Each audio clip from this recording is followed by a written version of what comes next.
강원 영동 지역에 모레까지 300mm가 넘는 많은 비가 내릴 것으로 예보돼 피해가 우려되고 있습니다. 밤사이 시간당 80mm가 넘는 폭우가 쏟아진 부산에선 지하차도가 물에 잠겨 3명이 숨지고 침수와 붕괴 사고도 잇따랐습니다. 문을 닫아도 물이 역류해가 올라오기 때문에 내 무릎까지 이제 올라오니까. 중구 난방식 부동산 대책이 쏟아지면서 후보지 집값이 들썩이고 있습니다. 재건축 가능성이 거론되는 서울 여의도 한 아파트 값은 한 달 만에 3억 원 가까이 올랐습니다. 금값도 치솟으며 2030 세대가 금 투자에 뛰어들고 있습니다. 민주당 이해찬 대표는 세종시를 찾아 아파트가 줄지어진 서울 풍경을 언급하며 이런 천박한 도시를 만들면 안 된다고 비판했습니다. 여권은 금융기관을 제외한 공공기관 100여 곳의 지방 이전도 올해 안으로 확정할 방침입니다. 박원순 전 서울시장을 고소한 피해 여성이 인사이동 요청에도 4년간 비서실 근무를 한 반면 후임자들은 불과 7개월 만에 전출된 걸로 확인됐습니다. 중국이 미국의 휴스턴 주재 중국 총영사관 폐쇄에 대한 보복 조치로 스촨성 청두 주재 총영사관 폐쇄 카드를 꺼내들었습니다. 폼페이오 미국 국무장관은 중국의 공산주의 체제를 바꿔야 한다며 긴장을 고조시켰습니다.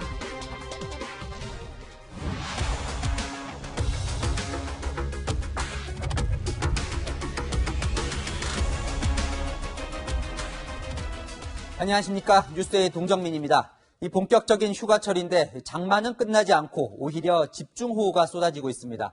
피해도 잇따르고 있는데요. 오늘은 강원 동해안이 걱정입니다. 이미 300mm 이상의 폭우가 쏟아졌는데 모레까지 최고 그만큼의 비가 더 올 수 있다는 예보가 있어 걱정입니다. 강원도 현장 연결합니다. 자, 강경모 기자, 지금도 비가 많이 내리고 있습니까? 네, 지금 저는 강릉 주문진 항에 나와 있습니다. 오전까지 세차게 내리던 비는 지금은 소강 상태를 보이고 있는데요. 보시는 것처럼 바람만 세게 불고 있습니다. 하지만 늦은 저녁부터 시간당 30mm 이상의 장대비가 쏟아진다는 소식에 주민들은 긴장을 놓지 못하고 있습니다. 지금까지 내린 비의 양은 인제 향로본 397, 고성 미시령 387.5, 강릉 148.2mm 등입니다. 삼척에선 오전 한때 시간당 73mm의 폭우가 쏟아지기도 했습니다. 현재 강원 산지와 속초와 고성, 양양 등의 호우경보가 발효되어 있는데요. 강풍주의보가 내려진 강원 중부와 북부 산지에는 순간풍 속 초속 20m에 이르는 강풍이 불고 있습니다. 비 피해도 잇따랐는데요. 새벽 3시 반쯤 평창군의 한 야영장에서 나무가 텐트를 덮쳐 야영객 3명이 다쳤습니다. 문제는 앞으로 더 많은 비가 내린다는 건데요. 기상청은 모레까지 강원 동해안과 산지에 최대 300mm가 넘는 비가 더 내릴 것이라고 예보했습니다. 강원도는 비상급무에 들어가 상습 침수 지역을 대상으로 시설물 관리에 나섰습니다. 산사태와 저지대 침수 등 안전사고와 시설물 피해가 발생하지 않도록 각별한 주의가 요구되고 있습니다. 지금까지 강릉 주문진항에서 전해드렸습니다. 보통 도심은 시간당 50mm 이상 폭우가 1시간 넘게 쏟아지면 피해가 발생합니다. 그런데 밤사이 부산은 시간당 80mm가 넘는 비가 내렸습니다. 이 말 그대로 물폭탄을 맞은 다음 날 부산은 아수라장을 방불케 했습니다. 배영진 기자입니다. 도로가 온통 물바다로 변했고 차들이 엉금엉금 지나갑니다. 교차로엔 물에 잠긴 차량만 덩그러니 남았습니다. 불어난 물은 버스 내부까지 들이찼습니다. 밤사이 부산 지역에 시간당 80mm가 넘는 폭우가 쏟아지면서 도심 곳곳이 물바다가 됐습니다. 하천이 범람해 일대 주택과 상가 등이 침수되면서 주민들이 대피하는 소동도 빚어졌습니다. 좀 문다지 그러면 얼마나 겁나노. 전기불은 갚이고 깜깜한 데서 물편하고. 밤사이 소방당국에 신고된 비 피해 신고는 200건이 넘고 침수된 차량도 140대가 넘습니다. 지하철역이 침수되면서 한동안 운행에 차질을 빚기도 했습니다. 폭우를 견디지 못해 옹벽이 무너지면서 밑에 있던 차량이 심하게 부서졌습니다. 막 그냥 쾅 소리가 나더라고. 그래 이게 번개 소리인지 뭐인지 몰라가 나와 보니까 담벼락에 넘어갔더라고 이미. 밤 9시부터 자정 사이 불과 3시간 만에 호우가 집중됐고 해수면이 가장 높은 만조대와 겹치면서 피해가 더욱 컸습니다. 날이 밝으면서 시민들이 복구 작업에 나섰지만 한숨만 나옵니다. 워낙 피해가 커 어디부터 손을 대야 할지 막막한 상황입니다. 겁도 나고 지금 거의 정신이 나간 상태라고 해야 되나요? 넋을 놓고 있는 상태신데. 부산시는 이번 비로 피해를 입은 300여 곳에 대해 긴급 복구 작업을 벌이고 있습니다. 채널A 뉴스 배영진입니다. 안타까운 인명피해도 났습니다. 이 지하터널에 들어섰다가 갑자기 불어나는 물을 피하지 못한 차량 속 시민들이 변을 당했습니다. 6년 전에도 판박이 사고가 났었는데 나아진 게 없었습니다. 도로 통제도 늦었고 배수시설도 부족했습니다. 홍진우 기자입니다. 지하차도에서 차량들이 물길을 헤치고 지나갑니다. 5분 뒤 지하차도에 물이 순식간에 불어나고 차들이 둥둥 떠다닙니다. 가까스로 탈출한 운전자는 차 지붕에 올라가 구조를 기다립니다. 천천히 온 것도 아니고 갑자기 쏟아져가지고 우리도 생각을 못해서. 지하차도가 침수되고 있다는 신고가 경찰에 접수된 건 어젯밤 9시 38분쯤입니다. 이 지하차도에 순식간에 물이 들이치면서 2m 넘게 물이 차올랐습니다. 차량 6대가 물에 잠겼고 소방당국이 출동해 6명을 구조했지만 3명은 끝내 숨진 채 발견됐습니다. 벽이라든가 난간이라든가 잡고 있는 그런 사람을 구조를 했었는데 이분들은 아마 그렇게 하지 못한 것 같습니다. 문제는 도로 통제나 안내가 제대로 이루어지지 않았다는 겁니다. 경찰은 신고 20분 전 터널 인근을 수색하고도 침수됐다는 사실을 알지 못했습니다. 신고를 받고서야 통행을 통제했지만 이미 차들이 닫힌 뒤였습니다. 부산시는 사고가 날 때까지 침수 사실을 알지 못했고 사고 발생 1시간이 지난 뒤에야 지하차도 통제 사실을 주민들에게 알렸습니다. 부산에선 6년 전 비슷한 사고로 2명이 숨진 이후 시는 지하차도의 배수펌프 용량을 늘리는 등 대책들을 내놨지만 이번 폭우에 속수무책이었습니다. 물량이 일시적으로 이제 들어오다 보니까 어디를 끊기는 이제 감당할 수 없는 그런 이제 자연재해 현상으로. 경찰은 이번 사고가 천재지변에 의한 사고인지 따지는 한편 당시 배수시설이 정상 작동됐는지도 확인하고 있습니다. 채널A 뉴스 홍진우입니다. 보통 장마는 7월 초면 끝나는 경우가 많은데 유독 올해는 늦게까지 이렇게 집중호우가 쏟아지고 있습니다. 이웃나라 중국도 한 달 넘게 폭우가 내리고 있는데요. 이게 다 불타는 시베리아가 그 원인이라고 합니다. 이현영 기자입니다. 연기로 뒤덮인 이곳은 세계에서 가장 추운 곳으로 꼽히는 시베리아입니다. 올해는 이상 고온에 대형 산불까지 잦아 러시아 극동 베르호얀스크에선 38도까지 치솟으며 역대 6월 최고 기온을 기록했습니다. 올해는 평년보다 5도 이상 높고 지난달엔 무려 10도 이상 높았습니다. 온실가스로 시베리아가 달아오르면서 나비 효과처럼 우리나라와 중국이 때 아닌 물난리를 겪고 있습니다. 고온 때문에 시베리아 상층부의 찬 공기층이 풀려 중국과 우리나라 주변에 자리 잡으면서 장마 전선이 꼼짝 못하고 오랫동안 머물게 된 겁니다. 남부 지역으로는 실제로 장마 기간이 굉장히 길어지는 거죠. 28일까지 남부지방에 장마가 영향 준다고 한다면 거의 48일간 장마가 있는 거죠. 중국에선 한 달 넘게 이어진 폭우로 4,500만 명의 수재민이 발생했고 142명이 숨지거나 실종됐습니다. 우리나라도 지난 밤사이 기록적인 폭우로 사상자가 속출했습니다. 시베리아의 찬 공기에다 흐리거나 비 오는 날이 많아지면서 이달 기온은 평년보다 1.4도 낮아 선선했습니다. 장맛비를 내렸던 정체전선은 다음 주 중반경에 북한 쪽으로 이동하면서 마무리 수순에 들어가고 기상청은 장마에서 벗어난 다음 달 초부터는 폭염과 열대야가 자주 나타나는 등 평년보다 무더운 날씨가 될 것으로 예상했습니다. 채널A 뉴스 이현용입니다. 네, 김현미 국토부교통부 장관이 현 정부에서 집값이 11% 올랐다고 해서 안 그래도 들끓는 부동산 민심에 부채질을 했죠. 김 장관을 경질하라는 요구까지 나오고 있습니다. 최근 수도권 집값 폭등세만 따져봐도 11%보다는 더 오른 것 같은데 왜 이런 통계를 가져온 건지 남영주 기자가 알아봤습니다. 어느 정도 올랐다고 보시나요? 감정원 통계로 11% 정도 올랐다고 알고 있습니다. 몇 퍼센트요? 11%라고 알고 있습니다. 11%요? 네네. 김현미 국토교통부 장관의 답변을 두고 시민단체 경제정의 실천 시민연합이 국민을 기만했다며 장관 경질을 촉구하고 나섰습니다. 국민을 얕보고 있구나라는 생각을 했습니다. 대통령이 김현미 장관을 즉시 경질하고 교체를 해야죠. 김 장관이 엉터리 통계로 과실을 축소하면서 부동산 정책 실패의 책임을 회피하고 있다는 겁니다. 김 장관이 거론한 11%는 한국감정원이 추산한 지난 2017년 5월부터 올해 5월까지의 서울 주택 가격 상승률. 하지만 최근 급등한 건 서울 아파트 가격인데 다세대 단독주택까지 포괄한 수치를 인용해 꼼수라는 지적이 나옵니다. 그러나 최근 아파트 가격이 상승하고 있기 때문에 이 평균 단가를 아파트에 적용한 것은 좀 신뢰성이 떨어질 수 있습니다. 앞서 경실련은 현 정부 들어 3년간 서울 25평 아파트 가격이 8억 4,200만 원에서 12억 9,200만 원으로 평균 53% 올랐다고 발표했습니다.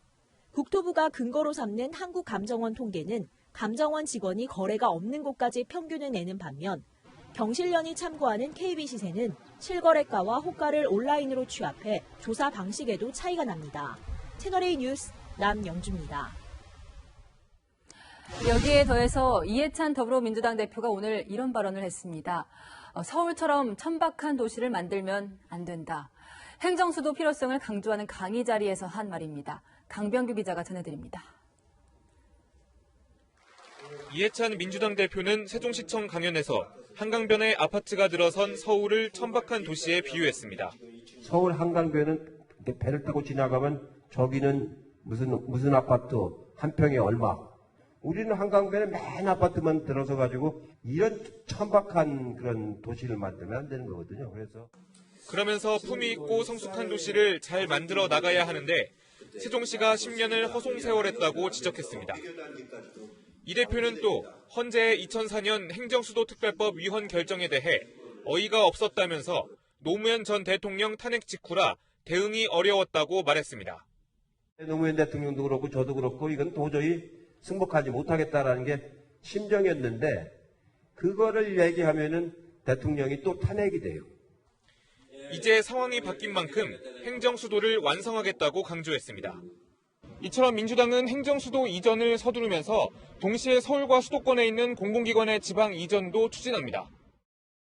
정부와 민주당은 지방으로 이전한 수도권 공공기관 100여 곳을 연내 선정할 예정입니다.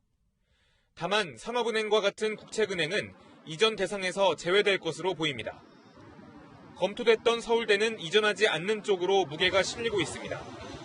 서울대학이나 인천대학은 법인화가 되어 있습니다. 국립대학이지만. 그걸 국가에서 강제할 수가 없습니다.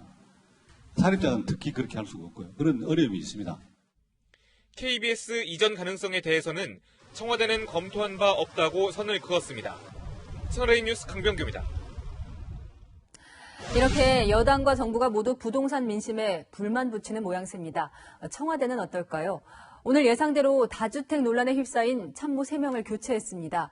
이달 말까지 다주택 문제를 해소하지 못한 참모들에 대한 추가 인사가 날 수도 있습니다. 이민찬 기자입니다. 문재인 대통령이 서주석 전 국방부 차관을 국가안보실 제1차장으로 임명하는 등 참모 5명을 교체했습니다. 이 중 3명이 다주택 논란에 휩싸인 참모들이었습니다. 서울 강남집을 남기고 세종집을 처분하면서 똘똘한 한 채 논란에 휩싸인 윤성원 국토교통 비서관을 비롯해 조성재 고용노동비서관, 박진규 신남방 신북방 비서관이 자리에서 물러났습니다. 이번 인사로 청와대 다주택 참모는 12명에서 8명으로 줄었습니다. 노영민 비서실장은 청주집을 매각했고 나머지 5명은 주택 매각을 추진하고 있습니다.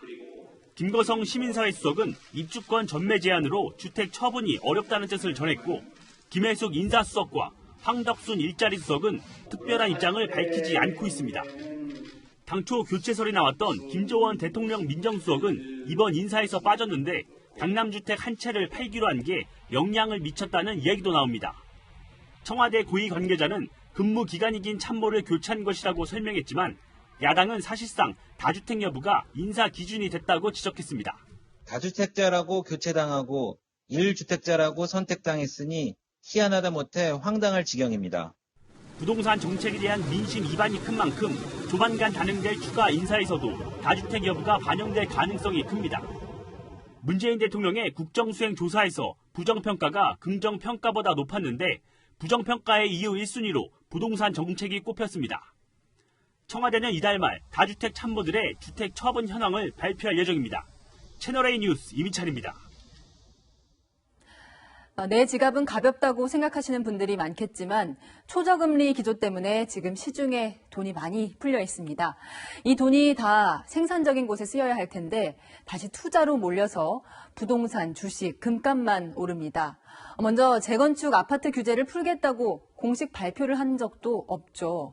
일각에서 얘기가 나온 것만으로도 여의도 집값이 널뛰기를 하고 있습니다. 박지혜 기자입니다. 1971년 지어진 서울 여의도의 한 아파트 단지입니다. 재건축 연한 30년을 훌쩍 넘겼지만 3년 전 안전진단에서 조건부 재건축 판정을 받은 이후 사실상 사업 추진이 중단됐습니다. 하지만 최근 재건축이 재개될 수도 있다는 기대감에 이곳 전용 면적 60제곱미터 아파트는 이번 달 9일 13억 6,700만 원에 거래됐습니다. 한 달 새 3억 원 가까이 오른 겁니다. 실거래가는 좀 올랐죠. 1억 정도 올랐을 거예요. 매물도 안 나오죠. 서울시는 최근 진행된 주택 공급 확대 TF 2차 회의에서 서울 강남과 여의도 구축 아파트 재건축 규제를 풀어 공급을 늘리자고 거듭 제안했습니다. 국토교통부는 신중한 입장입니다. 재건축 규제 완화보다 용산 정비창 부지의 용적률을 높이는 등 도심 고밀도 개발에 더 중점을 두고 있다는 겁니다. 청와대와 국토부, 여당과 서울시 등 관련 주체가 협의되지 않은 대책을 중구난방식으로 언급하면서 거론되는 지역 집값만 들썩이게 만든다는 비판도 나옵니다. 정부 말 한마디에 수억 원씩 오르고 이런 현상들이 비일비재하게 발생하거든요. 시장 혼란을 더 부추기기 때문에 그런 것들을 좀 자제해야 된다. 정부는 신규 택지 개발 방안을 포함해 다음 주 중 공급 대책을 발표할 계획입니다. 채널A 뉴스 박지혜입니다. 금리가 낮다 보니 개미 투자자들이 빚을 내서 투자하는 이른바 B2 규모가 사상 최고치를 기록했습니다. 대형 증권사들이 한도가 바닥이 나면서 대출문을 걸어 잠그고 있습니다. 안건우 기자입니다. 주식 단타 매매를 해온 한 개인 투자자는 대출을 지렛대 삼아 최근 짭짤한 수익을 올렸습니다. 주담대뿐만이 아니라 있을 수 있는 기수도 조금 썼었고 나쁘지 않았어요. 최대한 땡겨야죠. 영혼까지 끌어모아서. 개인 투자자가 주식을 사려고 증권사에서 끌어온 대출금 규모는 눈덩이처럼 커지고 있습니다.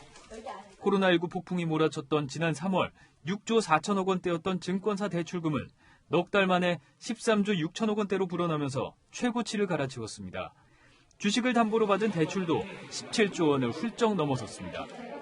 일반적으로 증권사들은 주식이나 펀드를 담보로 개인 투자자에게 돈을 빌려주는데 전체 대출이 자산의 60%에 가까워지면 그때부터는 위험 관리가 필요합니다. 빌려줄 돈이 한계에 가까워지자 화들짝 놀란 대형 증권사들은 대출 조이기에 나섰습니다. 이달 초 한국투자증권이 주식담보대출을 중단했고 그제는 KB증권과 삼성증권이 추후 공지가 있을 때까지 담보대출 서비스를 하지 않겠다고 밝혔습니다. 전문가들은 B2 유행의 우려를 드러냅니다. 리스크를 분산할 수 있는 능력이 상대적으로 부족한 개인이 이웃돈이 아니라 대출을 해서 그걸 한다는 것은 무리한 리스크 테이킹이 아닌가 생각을 가지고 있습니다. 만약 빚을 내 주식을 산 개인이 만기일 내에 돈을 갚지 못하면 증권사는 주식을 강제로 매도합니다. 주가가 떨어지면 대출로 인한 타격은 배가 되는 만큼 빚을 낸 주식 투자에 주의가 필요합니다. 채널A 뉴스 안건우입니다. 영혼까지 끌어모아 금을 사는 사람들도 많습니다. 20, 30대 젊은 층까지 금 투자에 가세했습니다. 황규락 기자가 보도합니다.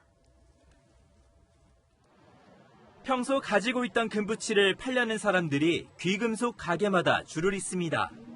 장기금속 하게 되면 회사에서 골드 갈아주는데 그걸 팔았어요. 보통 뭐 주가 보면서 금수저도 같이 나오니까 그렇게 팔아서 주식에 넣기까지. 자고 나면 오르는 금값 때문입니다. 한 돈짜리 순금 돌반지는 올해 초만 해도 22만 원에 살 수 있었지만 지금은 28만 원을 줘야 합니다. 금값은 지난해 말부터 계속 오르면서 지금은 1g당 73,900원대를 기록하고 있습니다. 사흘 연속 역대 최고가를 경신했습니다. 코로나19로 경기 침체가 본격화되자 안전자산으로 평가받는 금에 돈이 몰리고 있는 겁니다. 특히 부동산보다 목돈이 들지 않고 금을 투자 수단으로 인식하면서 젊은 층 투자가 눈에 띄게 늘었습니다. 요즘 젊으신 분들이 예물 대신에 골드바, 실버바를 투자를 좀 많이 하십니다. 미혼분들이 오셔서 두 분이서 같이 투자를 문의하시는 분들도 많으세요. 금을 주식처럼 거래할 수 있는 증권사들의 금거래 위탁 계좌를 분석해봐도요. 보유자의 56%가 20, 30대로 금투자 시장에서 아주 큰 비중을 차지하고 있습니다. 많이들 하세요. 20, 30대 분들 같은 경우는 소액으로 많이들 하시고 한 300만 원 선에서도 많이들 하시고요. 추정 부정이시죠. 올해 상반기만 해도 지난해보다 금 거래량이 2배가량 늘고 금 펀드에도 돈이 몰리면서 금값의 고공행진은 당분간 이어질 것으로 보입니다. 채널A 뉴스 홍규락입니다. 단독 보도로 이어갑니다. 박원순 전 서울시장에게 피소 사실을 미리 알려준 사람, 그 유출자를 검찰이 찾고 있죠. 세 가지 시나리오가 있습니다. 우선 고소장이 접수된 경찰과 그 보고를 받은 청와대 라인이 있지요. 또 경찰에 고소하기 전날 피해자 측이 면담을 요청했던 서울중앙지검 라인도 의심을 받고 있습니다. 이 마지막으로 실종 당일 박 전 시장과 통화한 남인순 민주당 의원과 서울시 젠더특보 라인이 있습니다. 이 두 사람은 보좌관과 의원을 지낸 친분이 있지요. 저희 취재 결과 청와대는 내부 감찰을 통해 청와대와 경찰 라인이 유출하지는 않았다는 결론을 내린 것으로 전해졌습니다. 그럼 누굴까요? 강재 기자입니다. 청와대가 최근 경찰에서 청와대 국정상황실로 이어지는 보고라인 전체에 대해 감찰을 벌인 것으로 확인됐습니다. 박원순 전 서울시장 피소사실 유출 의혹을 조사하기 위해서입니다. 여권 관계자는 청와대 민정수석실에서 경찰은 물론 국정상황실 직원들의 휴대전화까지 들여다봤다며 하지만 별다른 유출 흔적을 찾지 못했다고 밝혔습니다. 앞서 사건을 접수한 서울경찰청은 본청인 경찰청을 거쳐 청와대 국정상황실에 보고했는데 이 라인에서는 유출자가 없다는 얘기입니다. 미래통합당은 검찰을 의심했습니다. 서울중앙지검장은 박원순 시장에게 알렸는지 청와대에 보고했는지를 분명히 밝혀야 합니다. 하지만 고소 가능성을 경찰보다 하루 먼저 알았던 서울중앙지검은 고소장이 경찰에 접수된 사실을 상급기관에 보고하거나 외부에 알린 사실이 일체 없다며 유출 의혹을 일축했습니다. 박 전 시장과 실종 당일 통화를 한 남인순 더불어민주당 의원도 유출 의혹에 대해서는 부인했습니다. 저는 박원순 시장에 대한 피소 사실을 몰랐습니다. 피소 상황을 알려줬다는 일부 언론의 보도는 사실이 아닙니다. 박 전 시장에게 처음 피소 가능성을 보고한 임순영 서울시 젠더특보는 남 의원 보좌관 출신입니다. 유출 의혹 당사자들이 모두 부인하는 상황에서 검찰 수사는 시작됐습니다. 채널A 뉴스 강지혜입니다. 4년 동안 수차례 부서를 옮겨달라고 해도 들어주지 않았다. 박원순 전 서울시장을 고소한 피해자의 호소인데요. 그런데 피해자의 후임 비서는 7개월 만에 다른 부서로 옮겼습니다. 이 피해자만 유독 부서를 옮겨줄 수 없었던 무슨 사정이 있었던 걸로 보입니다. 이지훈 기자입니다. 피해 여성은 박원순 전 서울시장의 비서로 꼬박 4년을 일했습니다. 자신이 당한 성추행을 알린 동료만 20명. 다른 부서로의 전출을 희망했지만 인사 때마다 번번이 좌절됐다고 했습니다. 성고충을 인사 담당자에게 언급하기도 했습니다. 인사 이동과 관련해서는 시장에게 직접 허락을 받아라. 이게 결국 피해자에게 돌아온 대답들이었습니다. 그런데 피해자보다 나중에 비서실에 들어온 A씨는 전입 7개월 만에 비서실을 떠나 다른 부서로 전출됐고 또 다른 비서실 직원도 13개월 만에 부서를 옮겼습니다. 서울시 공무원은 통상 부서 배치 뒤 2년이 지나야 부서를 옮깁니다. 하지만 두 사람은 모두 비서실 근무에 대한 고충을 토로해 이 기간을 채우지 않고도 전출된 걸로 확인됐습니다. 이에 대해 서울시는 두 직원이 고충을 토로한 건 맞지만 성비위 관련 내용은 아니었다고 해명했습니다. 또 피해자는 4년 동안 인사과에 전보 요청을 한 적이 없다고도 했습니다. 하지만 피해자 측은 정기 인사 때마다 전보를 요청했다고 주장하고 있어 누군가 전보 요청을 묵살했거나 전달을 막은 것 아니냐는 의혹이 일고 있습니다. 채널A 뉴스 이지훈입니다. 오늘 새벽 충북 청주에서 20대 운전자가 신호를 무시하고 질주하다가 택시를 들이받았습니다. 운전자는 만취 상태였습니다. 본인은 부상을 입었고 들이받친 택시 기사는 숨졌습니다. 박건영 기자입니다. 오늘 새벽 3시 25분쯤 충북 청주의 한 도로. 검은색 SUV 차량이 빠른 속도로 도로를 질주합니다. 흰색 택시가 좌회전을 하는 순간 SUV 차량이 신호를 무시한 채 그대로 택시 운전석을 들이받습니다. 두 차량은 수차례 회전하며 건너편 도로까지 밀려납니다. 택시는 형체를 알아보기가 어려울 정도로 찌그러졌습니다. 이 사고로 44살 택시 운전기사가 숨졌습니다. 경찰이 현장에서 측정한 SUV 차량 운전자의 혈중 알코올 농도는 0.136%, 면허 취소 수준의 만취 상태였습니다. 현장 가서 측정했으니까 틀밥 보고 거기 CCTV 영상 확인하고 거기 속도도 확인해봐야 되고. 사고를 낸 차량 운전자는 부상을 입고 병원에 입원했습니다. 경찰은 현장 CCTV 영상과 차량 블랙박스 등을 토대로 사고 경위 조사에 들어갔습니다. 경찰은 SUV 운전자에게 음주운전을 하다 사람을 다치게 하면 가중처벌하는 윤창호법을 적용하는 방안을 검토하고 있습니다. 채널A 뉴스 박건영입니다. 접촉사고가 나자 병원으로 이송 중이던 구급차를 받고 죽으면 내가 책임진다고 했던 택시기사 기억나시죠? 이 택시기사 오늘 구속됐습니다. 영장심사를 받기 위해 법정 들어갈 때와 심사를 받고 나올 때 기자를 대하는 태도가 180도 달랐습니다. 우현기 기자입니다. 지난달 8일 사고 처리가 먼저라며 응급 환자를 싣고 가던 구급차를 막아선 30대 택시기사 최모 씨. 구속영장 심사를 위해 법원에 출석한 최 씨는 취재진 질문에 손사래를 치며 답을 피했습니다. 책임지겠다고 하셨는데 어떤 실수였어요? 유족한테 하고 싶은 말 없으세요? 1시간 반 뒤 심사를 마치고 법원을 나설 때에는 전혀 다른 태도를 보입니다. 응급 환자인 거 알고 계셨어요? 앞으로 조사에 성실히 임할 것입니다. 유가족분들께 하시고 싶은 말씀 없으세요? 무관한 말씀드립니다. 법원은 범죄 혐의가 소명되고 증거인멸과 도주 우려가 있다며 최 씨에 대한 구속영장을 발부했습니다. 최 씨는 사설구급차와 일부러 접촉사고를 내고 10분 넘게 막아선 혐의를 받습니다. 구급차에는 80대 폐암 4기 환자가 타고 있었는데 다른 구급차로 옮겨 타고 병원에 도착했지만 그날 오후 숨졌습니다.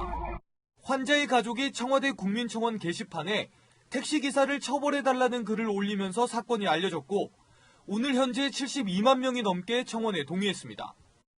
경찰은 특수폭행과 업무방해 혐의로 구속된 최 씨에 대해 미필적 고의에 의한 살인죄를 적용할 수 있을지 계속 검토할 계획입니다. 채널A 뉴스 우현기입니다. 세월호의 실소유주인 유병언 전 세모그룹 회장의 실질적 후계자 차남 유혁기 씨가 미국 뉴욕에서 체포됐습니다. 세월호 참사가 있은 지 6년 만인데요. 국내로는 언제쯤 이송이 될까요? 유주은 기자가 전해드립니다. 유병언 씨의 처남 혁기 씨가 붙잡힌 곳은 미국 뉴욕의 자택으로 알려졌습니다. 세월호 참사 뒤 검찰의 출석 요구를 거부한 채 자취를 감춰 제3국 도피설까지 나왔던 유 씨는 별다른 저항 없이 체포된 것으로 알려졌습니다. 뉴욕타임즈는 키스유라는 영어 이름을 사용한 유 씨의 체포로 한국을 경악하게 한 사건과 관련된 오랜 수수께끼가 풀렸다고 전했습니다. 세월호의 실소유주인 유병언 씨의 막내 아들 혁기 씨는 실질적 후계자였던 것으로 알려졌습니다. 500억 원 이상을 횡령 배임한 혐의를 받아온 혁기 씨는 신병이 확보된 다른 자녀들과 달리 소재 파악이 되지 않았습니다. 도주 생활은 6년 만에 종지부를 찍게 됐지만 문제는 국내 송환입니다. 미 연방법원에서 범죄인 인도재판 절차를 거쳐야 하는데 미국 영주권자인 유 씨가 불복할 경우 상당한 시간이 걸릴 것으로 보입니다. 실제 누나인 선나 씨 역시 체류하고 있던 프랑스 당국의 송환 결정에 불복 소송을 내며 버티다 강제 소환까지 3년이 걸렸습니다. 저는 도피를 한 적이 한 번도 없고 무자비한 공권력으로부터 저를 보호할 방법이 해외의 다른 법으로부터라도 보호를 받고 싶어서. 만약 유 씨가 국내로 들어온다면 관련 수사는 2014년 당시 세월호 수사를 맡았던 인천지방검찰청이 이어받을 것으로 보입니다. 채널A 뉴스 유주은입니다. 눈에는 눈, 이에는 이. 휴스턴 중국 총영사관을 폐쇄한 미국에 중국이 똑같은 카드를 던졌습니다. 양국 모두 한치도 물러나지 않는 최악의 상황인 거죠. 중국이 폐쇄 통보를 한 곳은 청두 총영사관입니다. 이곳이 어떤 의미가 있는지는 베이징 성해란 특파원이 보도합니다. 오늘 오전 중국 외교부가 쓰촨성 청두에 있는 미국 총영사관에 모든 업무를 중단하라고 전격 통보했습니다. 지난 21일 미국이 휴스턴에 있는 중국 총영사관의 폐쇄를 통보한 뒤 사흘 만에 이뤄진 맞대응입니다. 중국 당국은 양국 관계를 심각하게 훼손한 미국의 비이성적인 행위에 대한 정당한 대응이라고 강조했습니다. 是中方不愿看到的，责任完全在美方。 특히 폐쇄를 통보받은 중국 서남부의 청두 총영사관은 미국이 티베트와 신장의 인권 정보를 수집하는 곳입니다. 또 지난 2012년 시진핑 주석의 경쟁 진영에 속했던 왕리준 전 국장이 망명을 요청한 것으로 양국 모두 민감하게 여기고 있습니다. 다만 규모가 큰 홍콩이나 상하이 총영사관이 아닌 휴스턴과 규모가 비슷한 청두를 전략적으로 선택해 양국 갈등이 최악으로 치닫는 상황은 피한 것이라는 분석도 나옵니다. 미국 휴스턴 주재 중국 총영사도 현지 매체 인터뷰를 통해 내일까지 철수하지 않고 미국의 조치를 지켜보겠다며 여지를 남겨두었습니다. 중국이 미국의 폐쇄 조치에 맞불을 놓으면서 눈에는 눈, 이에는 이라는 동등보복의 원칙을 재확인했습니다. 미국이 통보한 휴스턴 총영사관 폐쇄 마감 기한이 내일 새벽으로 다가오면서 양국 관계는 한치 앞을 내다보기 힘들게 됐습니다. 베이징에서 채널A 뉴스 성일환입니다. 미국 폼페이오 국무장관은 중국 공산주의 체제를 공격하고 나섰는데 냉전 때가 떠오를 정도로 발언 수위가 강합니다. 시진핑을 파산한 전체주의의 신봉자라고 비판했습니다. 황하람 기자입니다. 폼페이오 미 국무장관이 작정한 듯 맹공을 퍼붓습니다. Xi Jinping is a true believer in a bankrupt totalitarian ideology. 사실상 중국 체제의 전복을 뜻하는 발언도 서슴지 않습니다. If the free world doesn't change communist China will surely change us. 폐쇄를 결정한 휴스턴 주재 중국 총영사관이 중국의 스파이 활동과 지식재산권 절도의 중심지라고 못 박기도 했습니다. 강력한 메시지를 쏟아낸 곳은 닉슨 전 대통령 기념도서관. 폼페이오 장관은 1972년 중국을 처음 방문하면서 수교를 이끌었던 닉슨 전 대통령의 과거 발언도 인용했습니다. 미국이 중국을 세계에 개방시켜 프랑켄슈타인을 만들어냈다던 우려 섞인 상황에 실제 닥쳤다는 겁니다. 테나먼 시위 주역이었던 왕단 등 중국 반체제 인사들도 연설 자리에 함께해 중국 정부를 노골적으로 자극했습니다. 채널A 뉴스 황하람입니다. 민주노총 김명환 위원장이 오늘 사퇴했습니다. 강경 파질이 끝내 22년 만에 성사된 노사정 합의안을 부결시켰기 때문입니다. 고질적인 내부 권력 투쟁이 발목을 잡았다는 평가인데요. 앞으로 민주노총은 더 강경 투쟁에 나설 것으로 보입니다. 구자준 기자입니다. 김명환 위원장 등 민노총 지도부는 코로나19 위기 극복을 위한 노사정 합의안이 최종 부결된 데 책임을 지고 사퇴했습니다. 당초 임기는 올해 말까지였습니다. 민노총은 어제 대의원 투표 결과 61%가 노사정 합의안에 반대해 결국 추인이 무산됐습니다. 지난 5월 민노총의 제안으로 시작돼 22년 만에 사회적 대타협을 기대했지만 결국 민노총 스스로 판을 깬 겁니다. 강경파는 합의안에 해고 금지 조항이 빠졌다는 점을 집중 공격했습니다. 민노총 내 고질적인 파벌 싸움 속에 대화파인 지도부가 투쟁을 강조하는 강경파의 벽을 넘지 못한 겁니다. 김 위원장도 정파 중심의 의사결정 구조에 대해 이례적으로 내부 비판에 나서기도 했습니다. 정파 조직이 대중 조직 위에 군림한다거나 물리적 압력으로 또는 줄 세우기에 그러한 과정을 통해서 민주노총의 주요한 이 사회적 교섭이 중단되거나 유실되는 것에 대해서는 대중 조직에는 해가 되는 길이라고 확신합니다. 기존에 경사노위가 있는데도 무리하게 민노총을 끌어들였다 설득에 실패한 정부도 비판을 피할 수 없게 됐습니다. 코로나19로 자금난을 겪는 기업에 대한 저금리 융자 지원 등 합의안 추진도 차질이 불가피해졌습니다. 채널A 뉴스 구자준입니다. 국회 대정부 질문 마지막 날도 가장 뜨거운 설전의 주인공은 추미애 법무부 장관이었습니다. 곽상도 통합당 의원과의 신경전이 거칠어지자 여당 소속 부의장이 중재에 나섰습니다. 안보경 기자입니다. 이지스 자산운용이 강남 아파트 한 동을 통째로 매입했다가 다시 팔기로 한 것을 두고 공방이 벌어졌습니다. 법무부가 사모펀드의 불법 행위를 수사하라고 검찰에 지시한 것이 압박으로 작용했다는 겁니다. 부동산 산 거 자체가 불법이냐고 여쭤봤습니다. 알 수가 없죠. 저는 조사기관이나 수사기관이 아니기 때문에. 이게 불법이 아닌데 권력의 압박에 의해서 법보다 주먹이 더 가까운 것을 보여주는 사례가 아닌가 저는 생각합니다. 그거는 의원님 생각이고요. 조국 전 장관의 부인 정경심 교수 관련 질문이 나오자 신경전은 극에 달했습니다. 내 목표는 강남에 건물 사는 것이라고 한 정경심 교수에 대해서는 어떻게 생각하세요? 그렇게 말하지 않았다고 저는 뉴스를 통해서 봤는데 의원님은 그것만 보셨습니까? YTN에 나온 겁니다. 언론 보도가 가짜 뉴스도 많다고 하지 않습니까? 언론 보도 맹신주의자십니까? 장관님 싸울 거 가지고 싸우셔야죠. 저는 이게 이렇게 방송에 나와서 이렇게 나와 있어서 방송도 팩트 체크 대상 아닙니까? 요즘은 방송사마다 상호 팩트 체크를 하던데요. 지금 나오신 분들 말씀하는 것도 다 이제 이렇게 들어야 되나요? 의원님은 저한테 시비 걸려고 질문하시는 건 아니지 않습니까? 결국 국회 부의장이 두 사람 모두 지나치다면서 중재했고 통합당이 항의하면서 질의가 잠시 중단되기도 했습니다. 채널A 뉴스 안보겸입니다.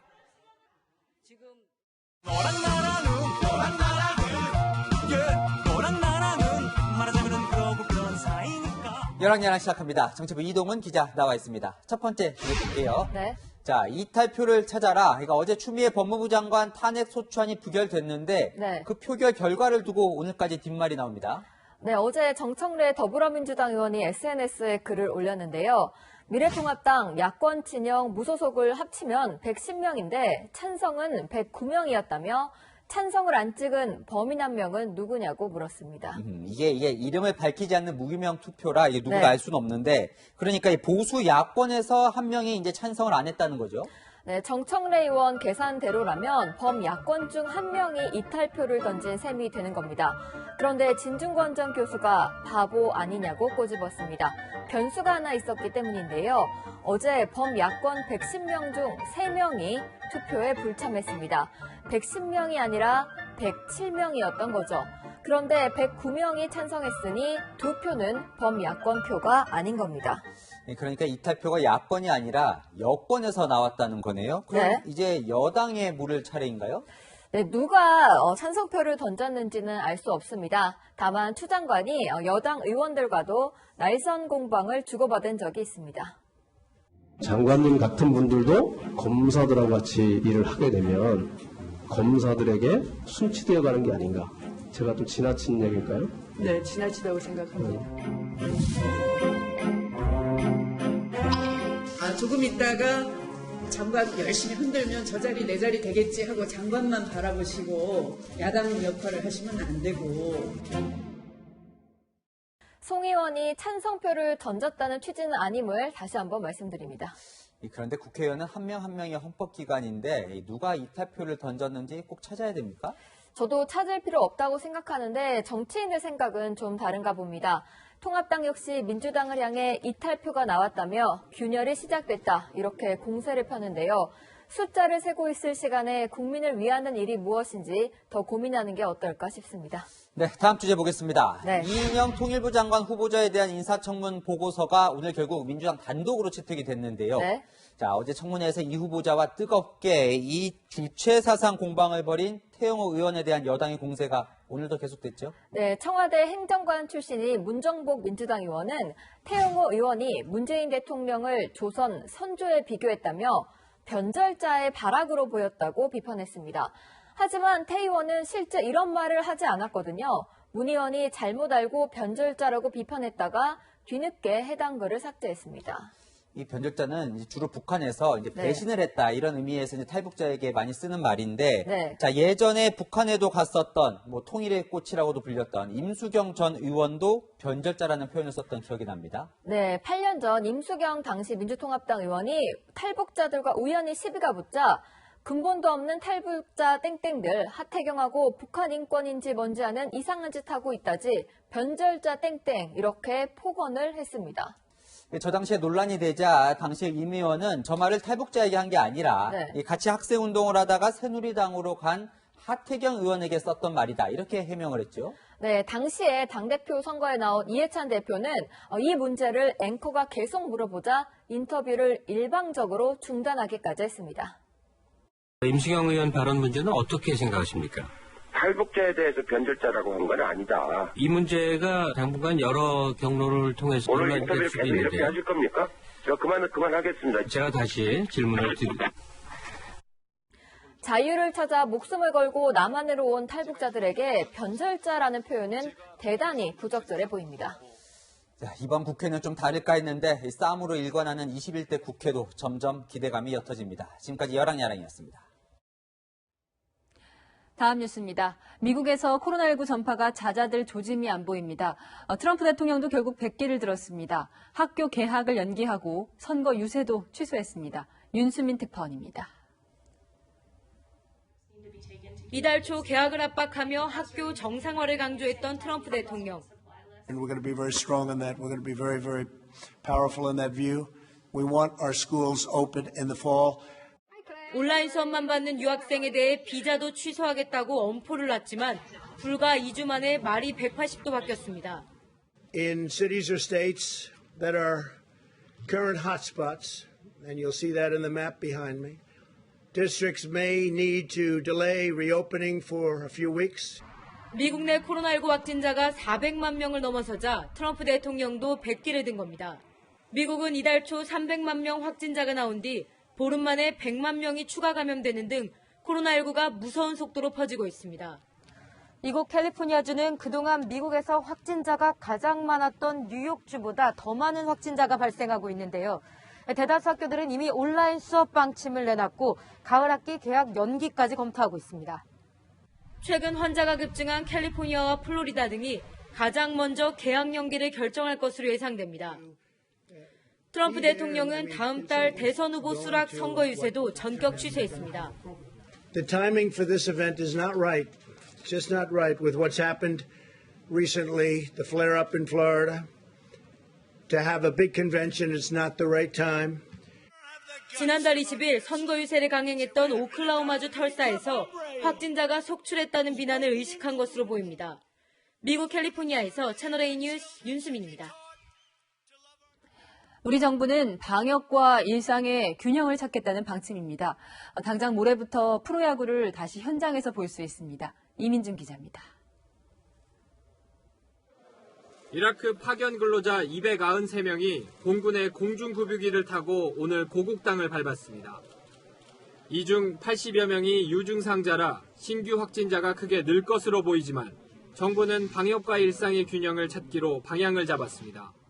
위험 요인별 평가에 따른 강약 조절이 필요한 시점이라는 판단입니다. 그래서 2달가량 무관중으로 진행됐던 프로야구가 드디어 모레부터 관중을 받게 됩니다. 허용 관객은 수용 가능 인원의 10% 정도. 입장 시 체온 측정과 명부는 필수고 한 칸은 꼭 떨어져 앉아야 합니다. 마스크 착용은 필수. 관중석에선 음식 섭취는 안 되지만 음료는 가능합니다. 침이 튈 수 있기 때문에 큰 소리 응원도 금지합니다.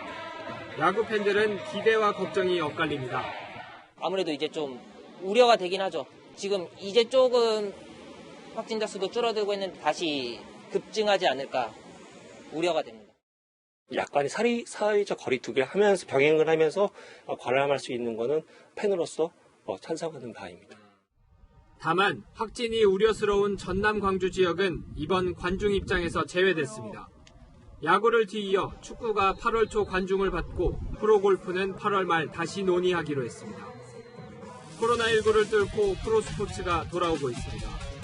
채널A 뉴스 이민준입니다. 그동안 한의원에서 처방받은 한약은 건강보험 적용이 안 됐죠. 오는 10월부터는 일부 한약 지원받을 수 있습니다. 어떤 약이 가능한지, 환자들과 의료계 반응은 어떤지 이상현 기자가 취재했습니다. 한의사가 여러 가지 약재를 섞어 만든 탕약.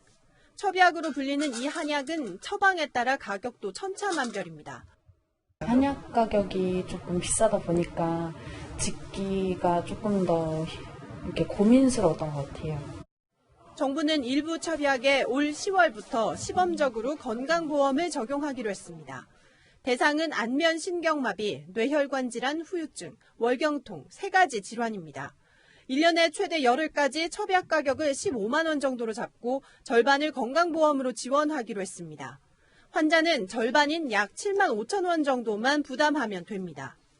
한의학 임상표준 지침에 따라 효과가 입증된 질환 가운데 노인과 여성이 취약한 질환이 선정됐습니다. 지난해 한약 첩약 시장 규모는 1조 4천억 원 정도.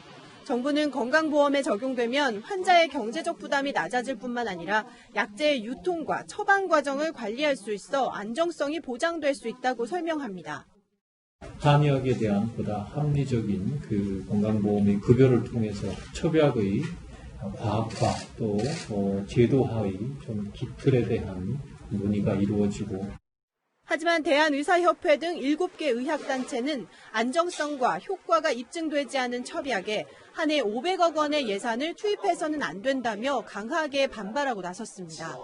과학적인 입증 자료도 없이 급여 체계에 포함하는 건 원칙에 어긋난다는 겁니다. 대한의사협회는 의대 정원 확대와 맞물려 정부가 첩약 사업도 강행할 경우 총파업을 포함한 전면전에 나선다는 입장입니다. 채널A 뉴스 이상현입니다.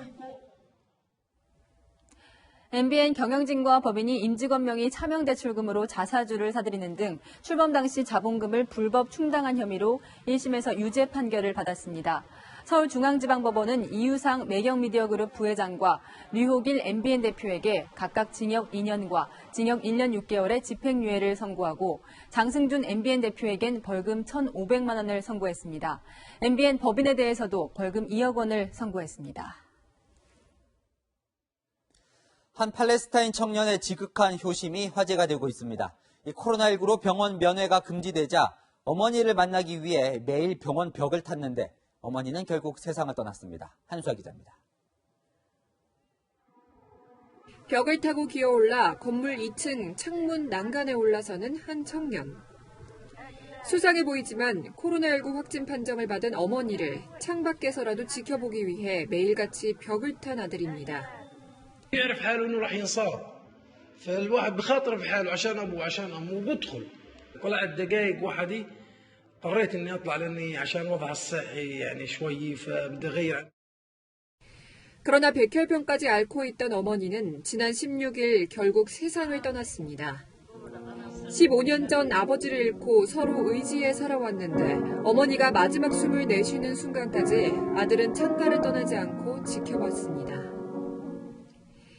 세계적인 스포츠 음료 회사 레드불 공동 창업주의 손자가 뺑소니 사망사고를 내고도 기소 면제를 받아 유전무죄 비판을 받고 있습니다. 올해 35살인 오라윳 유이디아는 지난 2012년 술을 마신 채 태국 방콕 시내에서 페라리를 몰다 순찰 근무 중인 경찰관을 치어 숨지게 한 뒤 그대로 달아났습니다. 하지만 경찰은 음주운전 혐의를 적용하지 않았고 오라윳은 보석금 1,900만 원을 내고 풀려났습니다.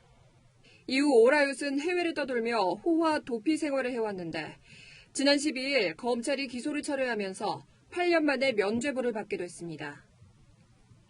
경기장에서 공을 차려던 선수. 섬광이 번쩍하더니 그대로 쓰러집니다. 훈련 중 벼락에 맞아 심장까지 멈췄던 16살 러시아 축구 선수가 3주 만에 기적적으로 회복해 훈련에 복귀했습니다. Как я из дома уходил последний, что я помню. И все. И потом очнулся в больнице. 목에 화상 흉터만 남긴 채 몸 상태를 거의 회복한 그는 최근 구단 성인팀과 새로운 계약을 맺었습니다. 채널A 뉴스 한수아입니다.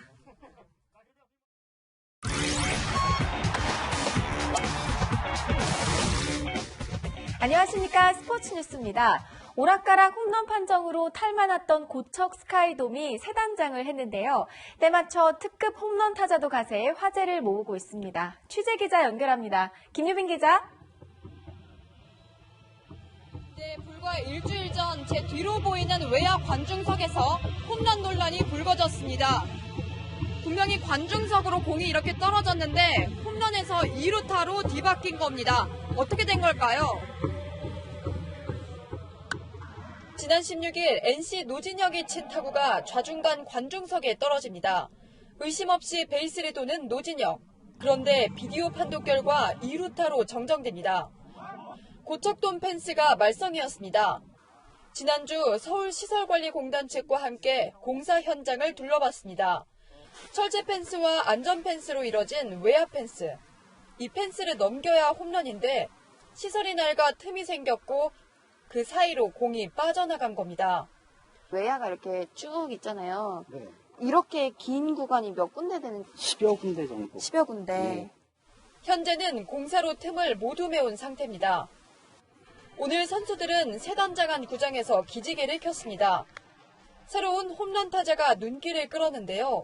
바로 메이저리그 올스타 출신의 에디슨 러셀이 팀 훈련에 합류한 겁니다.